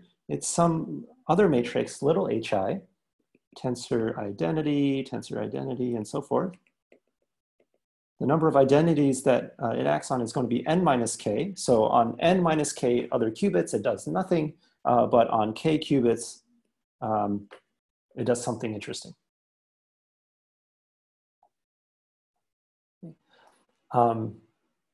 And just to be perfectly clear, when I write this little hi here, so hi is going to be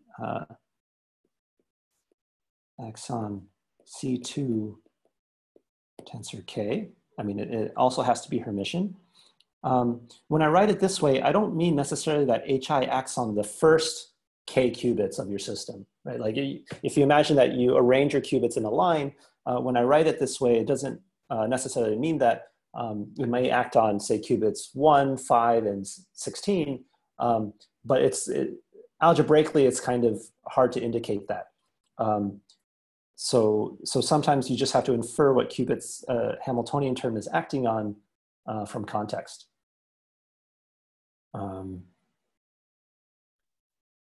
Can you say a little bit more about what you mean by acting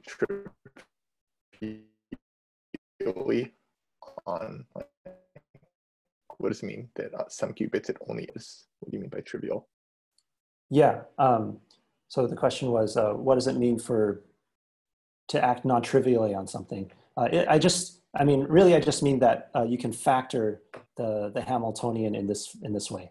So if you look at this matrix, you can decompose it as some matrix HI tensor identity, and that identity acts on at least, like the size of this identity is going to be,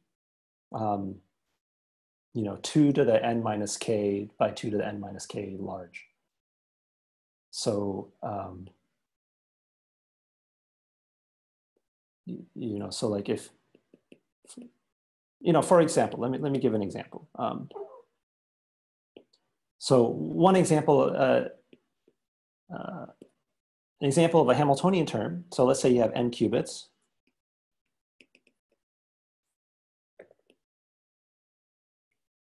Right, and I can define a Hamiltonian term that is, it's going to be the poly X matrices acting on the first 2 qubits, and doesn't act, it acts as identity on all the other qubits. So as a matrix, if you were to apply this to, let's say, some n qubit quantum state, and let's say it even acts on a classical state like the all 0 state. So this is the state of n qubits that are all set to 0. Well, when you multiply this out, these 2 x's will only act on the first 2 qubits and leave the rest alone, right? So what do you get? You get, and what does the X matrix do to the 0 state? Well, it flips it to 1. So the first 2 qubits get flipped to 1, and the remaining qubits, well, nothing happens to it. Does that make sense? Yes, just to clarify a little bit more, do the HIs like act sequentially? Which, the little HIs? No, the big ones. The big ones. So what do you mean by sequentially?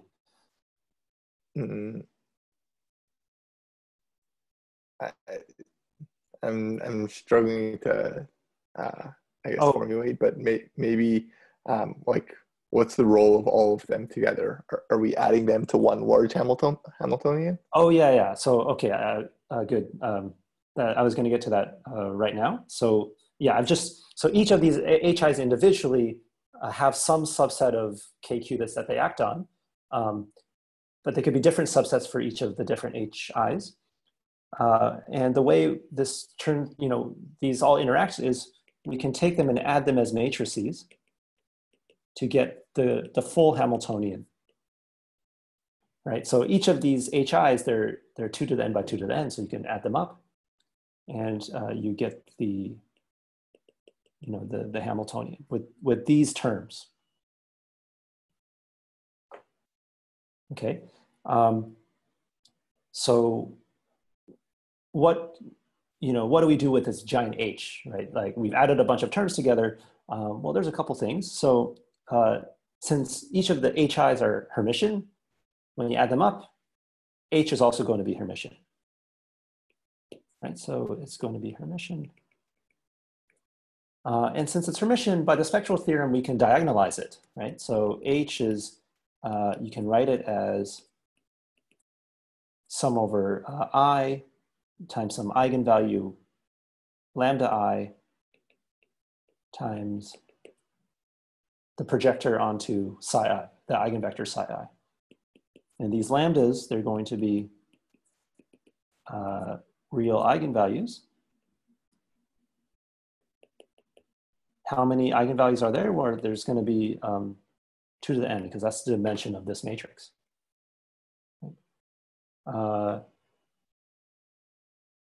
Okay, so this H is, we call it a K-local Hamiltonian because it's a sum of local terms that each of which only act on K qubits. So we have this object, okay, so we can diagonalize it. This Hamiltonian H assigns every quantum state on n qubits an energy.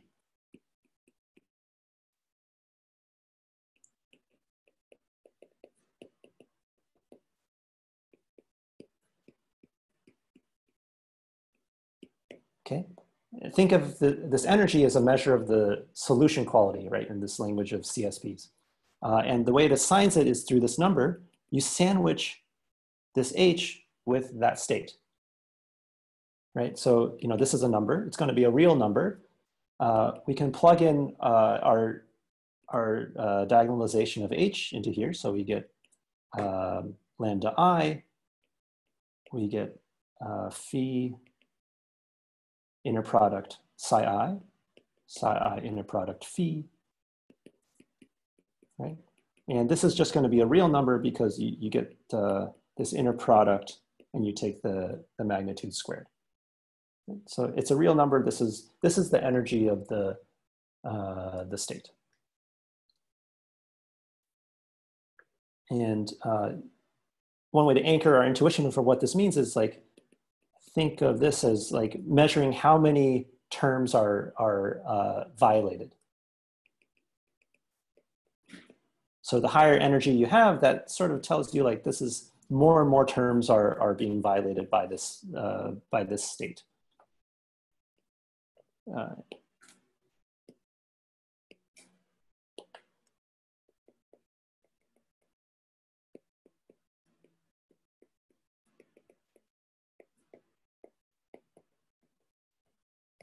Okay, so every n qubit state gets some real number, this energy. There's going to be states that minimize the energy of this H, and that's going to be called the ground state of the Hamiltonian.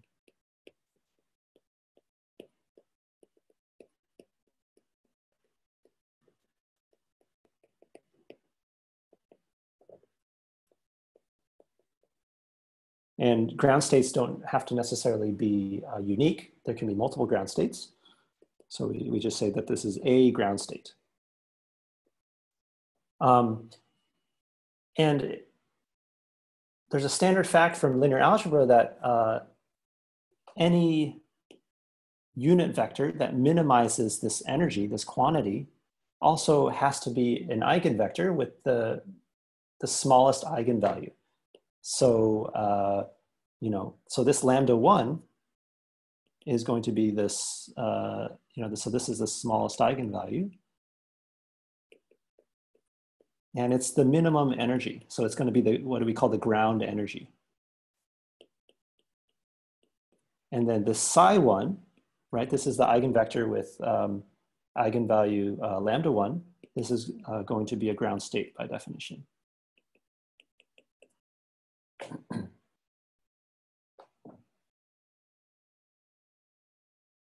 Okay. Does it make sense so far? So that's how we combine all these HIs together. We add them up.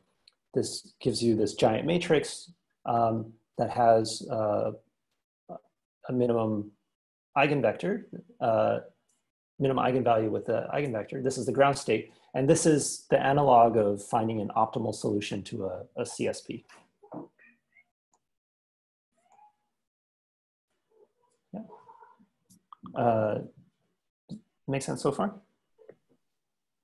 Why do we care about the localness? I mean, it seems that after doing the summation, the K doesn't really matter because all we observe is a capital H.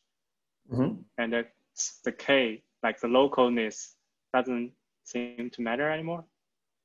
Oh, good question.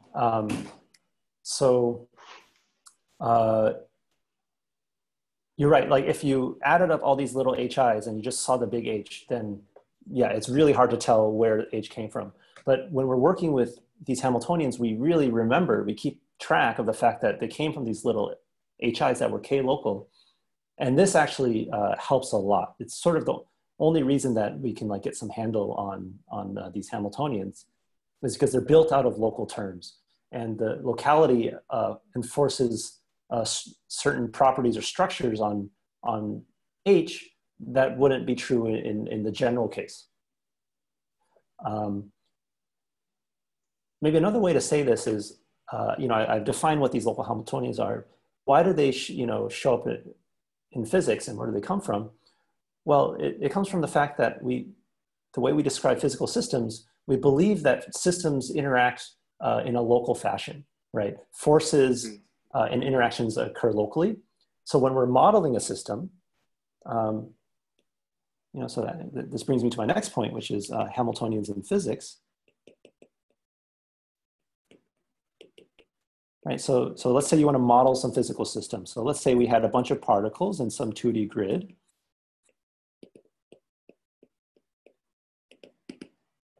And based on your knowledge of physics, you know that each particle, for example, could experience some individual force. Right, maybe it's some like, I don't know, a magnetic field or something like that.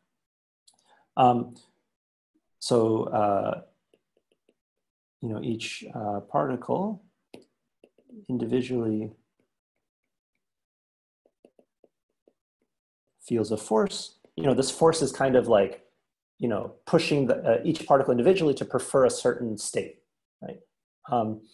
But on the other hand, not only that, we also have interactions between particles, but they only interact locally, right? One particle here is not going to interact very strongly with a particle on the other side of this grid. And the way we model that, we just have, let's say, local interactions like this.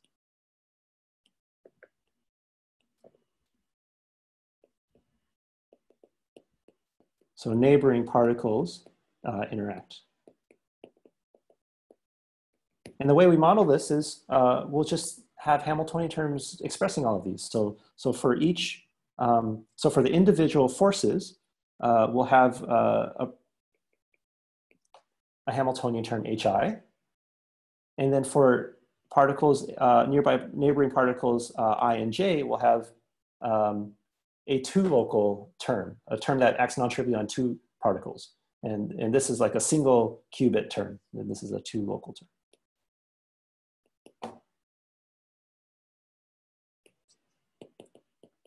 Okay, and so to build up the full description of this physical system, we just sum them up. We just say, well, each of the particles feel this individual force, but also neighboring ones interact.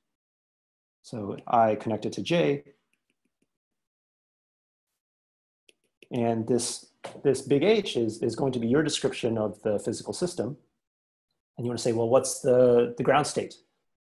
Okay, and of course, the naive brute force thing to do would say, well, I'll just sum up all of these matrices together into a 2 to the n by 2 to the n matrix, and then run it through MATLAB to find the ground state. But for moderate n, this is just like impossible to do, right? Like it grows too quickly. But using the fact that each of these terms that this is a local Hamiltonian, sometimes you can actually solve this without doing this brute force diagonalization.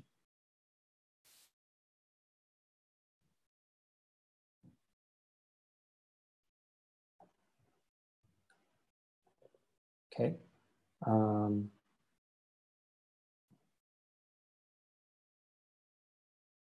Actually, yeah, this is related to, oh, actually, it's perfect you asked this question, because this is related to a problem that is asked on the problem set.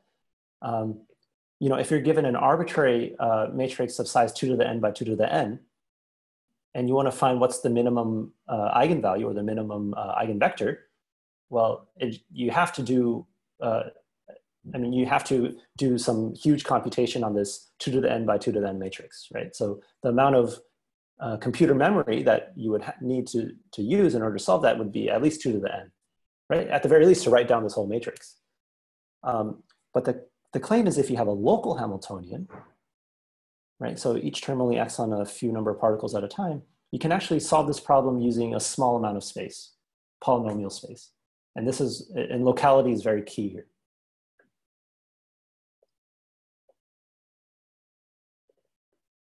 All right, so in the last 3 or 4 minutes. Excuse me, Henry, you said polynomial space in terms of qubits, I'm guessing? Yes, right, so n is the number of qubits, and polynomial will be with respect to that.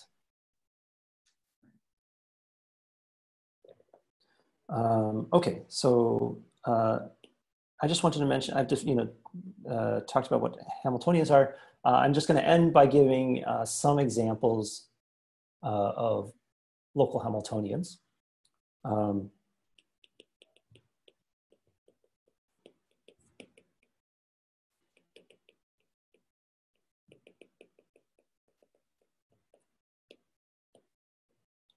So first thing is local Hamiltonians are strict generalizations of CSPs, right? You can express every constraint, classical constraint satisfaction problem as a local Hamiltonian.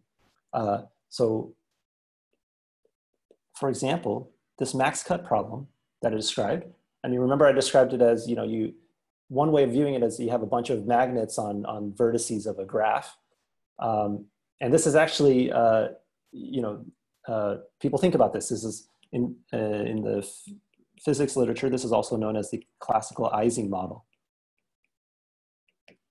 Okay.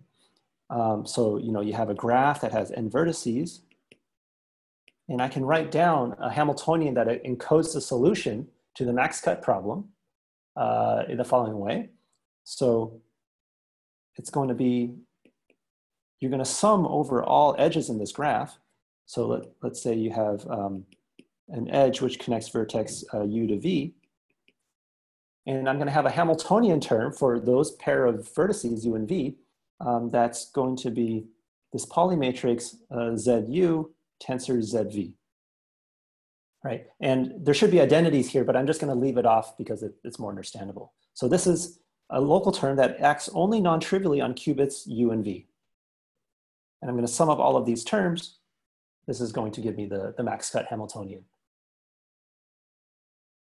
Right? Each of these terms is a Hermitian matrix. So it's a Hamiltonian. The claim, and I don't think I'll have enough time to go through this, but the notes will have it. The claim is that the ground energy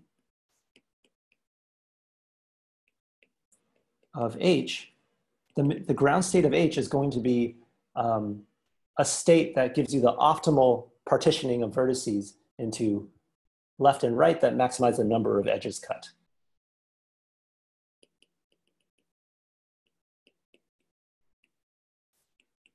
So you can achieve the ground energy by states X, right? X is going to be some n-bit string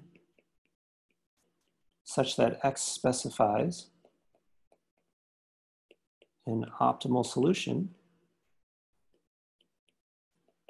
to the max cut of G.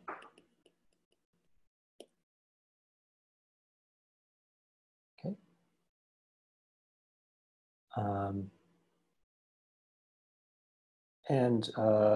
Okay, so I won't go into show why today. Maybe I'll pick this up next time.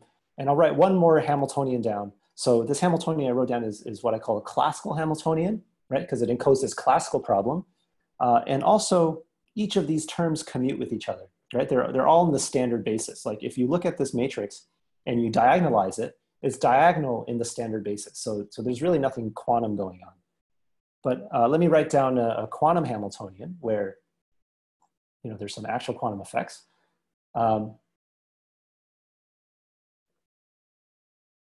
This is called the Ising model. And here we have qubits on a line. Okay. And we're going to have these terms Zi tensor Zi plus 1. So on neighboring terms along this line, you have the Zi's acting on pairs of them. And then we also have an individual force acting on each of the qubits all at the same time. And that's going to be this X matrix. Okay. And what is G? G is just some real number. That's a parameter that, for every G, there's technically a different Hamiltonian that you can specify. And every time you vary G, you get different ground states. The ground states will in general be entangled, so there's some quantum effects going on. And so this is called the quantum Ising model. And this is like a very famous model in condensed matter physics that has all sorts of interesting properties. And so this is an example of a Hamiltonian that people think about a lot. Okay, so we're a little bit over time, so I'll just end here. So this is the introduction to Hamiltonians, and next time we'll pick up and talk about the quantum analog of NP, which is this class called QMA, and also the quantum analog of the Cook-Levin theorem. And yeah, so a reminder that problem sets are due next week.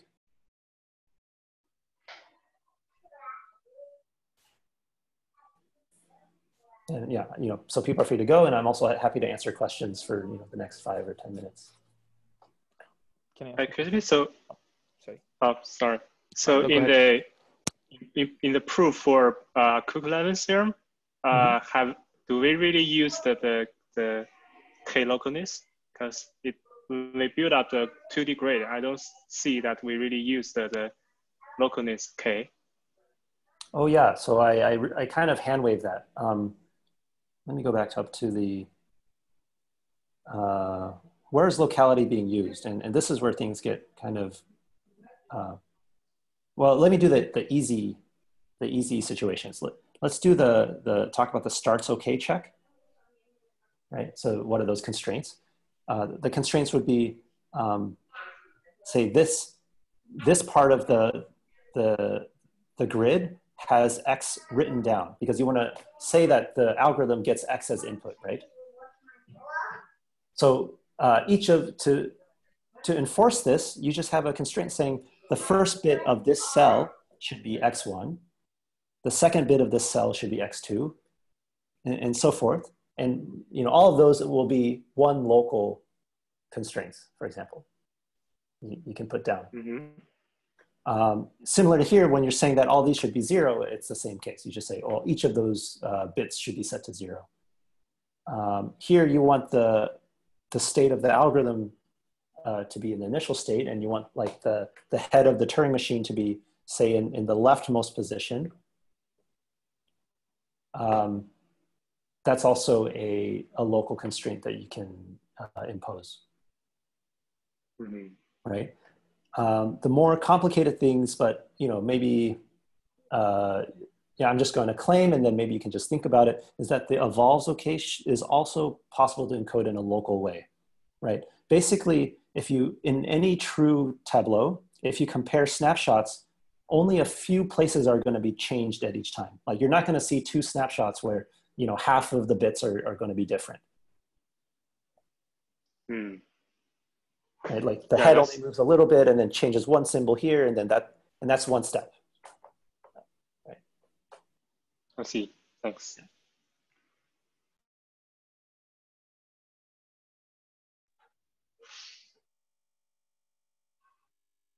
Hello, I have a basic question. This is a great lecture you gave today. So this is non-related to the material. It's just about Slack.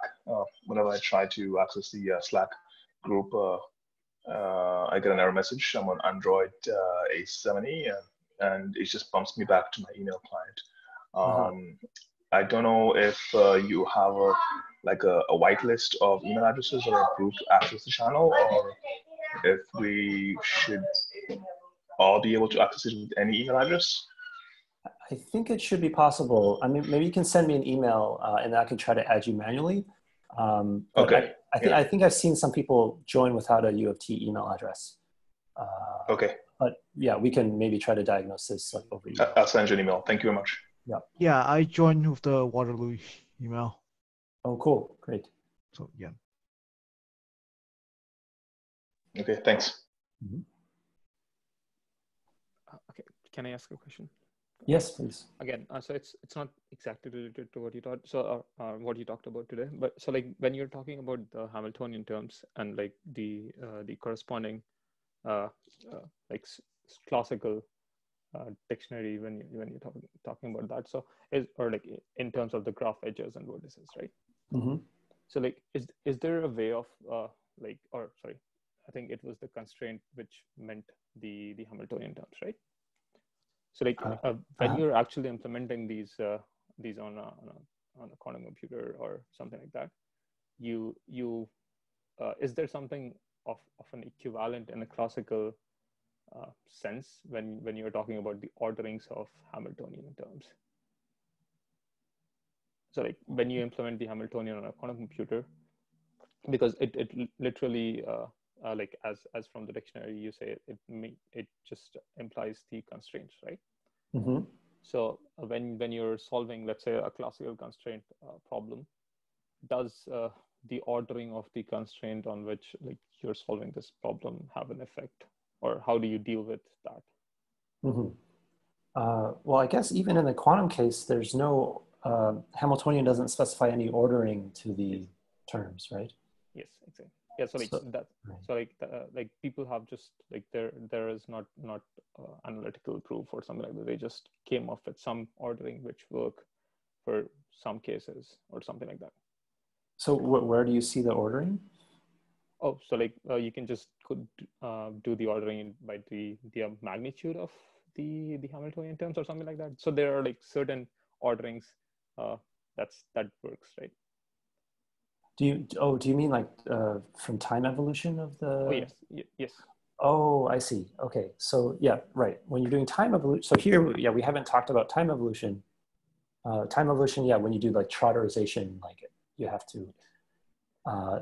So that comes from approximating the, this exponential of the Hamiltonian.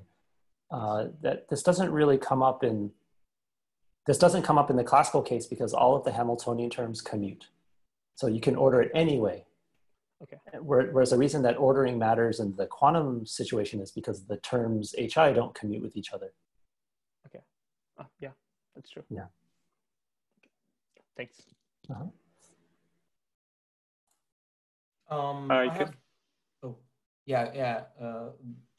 Go ahead. Go ahead. Or like. Yuval, you can go. Yeah. Okay, sure. Thanks. Yeah, so I'll just ask one question. In the max cut Hamiltonian, like why do you assume that the ground state will necessarily give you a partition? Couldn't the state be like corresponding to some sort of a fractional solution? Good question. Yeah, you have to be careful here. So I'm not saying that all ground states correspond to a partition. Mm-hmm. I'm saying that all, you can achieve the ground energy that using a partition. Of course, you can take, if you have two different partitions which are optimal, mm-hmm. you can take a superposition of them or a linear combination of them. Uh-huh. This will still be an optimal solution.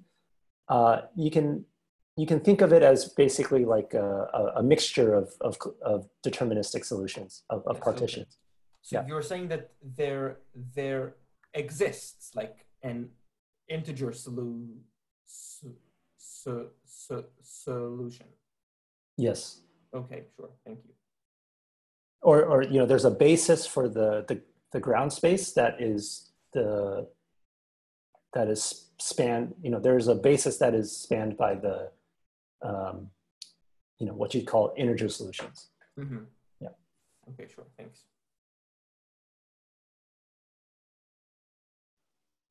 Can I ask another question? So, so for the quantum like CSP, we are assuming the K localness. However, it seems that why don't can we like adding this Hamiltonian for a K-dimensional subspace?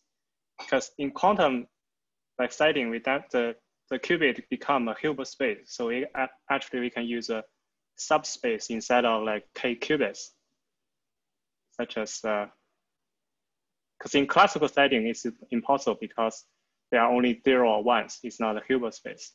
And in classical, in quantum setting, all the states of the qubits form a Hilbert space. So is it possible to have a k-dimensional the constraint on a k-dimensional subspace instead of a k qubits?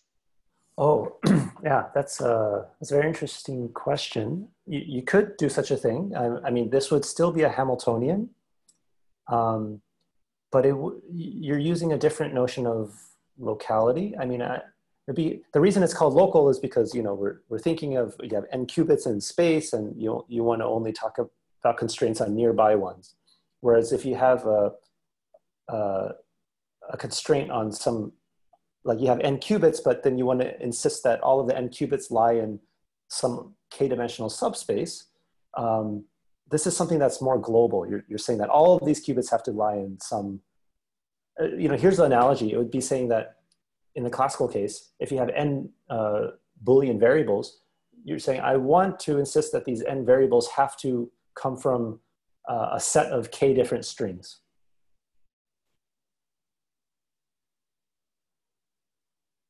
But I wouldn't really call that local, because in order to determine whether your k bits really falls in that set, you would have to look at all of those n bits. Yeah.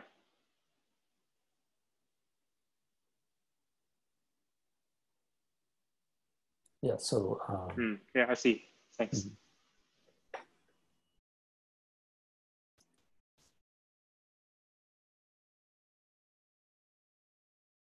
Yeah, really great questions. Fantastic. So just one last thing. Do we expect to see that, like in the classical case, most quantum CSPs are QMA complete? That's a very good question. I think the answer is yes. I mean, it depends on what you mean by most. Like there's the dichotomy theorem, right? So do we have such an analogous theorem? I think we do. I have to look up the, I mean, this might be, I'll post a reference here. It might not be the exact reference, but I'll refer to something. People have started to do similar classifications. And it's really interesting because there, you won't get a dichotomy because there's more options. There will be polynomial time solvable, NP complete, and QMA complete. And people have done some classifications where it falls into one of these three classes. Yeah, so, but I actually don't, I'm not so familiar with the full story. But like the gist here is that we still have like gaps. There is no like smooth transition in the hardness of quantum CSPs. You're either in P, you're either NP complete, or you're QMA complete. Right, although we only know this for a very special case, which are like ones that act on qubits, and they only act on a graph. But they're way more general Hamiltonian. There's Hamiltonians that can act on, say, Q-trits, like systems of 3 levels or more. Or, you know, and then the terms act on maybe 3 Q-trits at the same time, and there we have no classification. Okay. But I also think that similarly in the classical case, we only know of classification for Boolean CSPs, although I might be wrong about that. I don't remember the precise statement of the theorem, but if I remember correctly, I do think that coloring falls into the statement of this theorem, and this is not a Boolean CSP. I might be wrong. I see. So I don't know. Yeah, I'm not sure. Okay, thanks. Yep.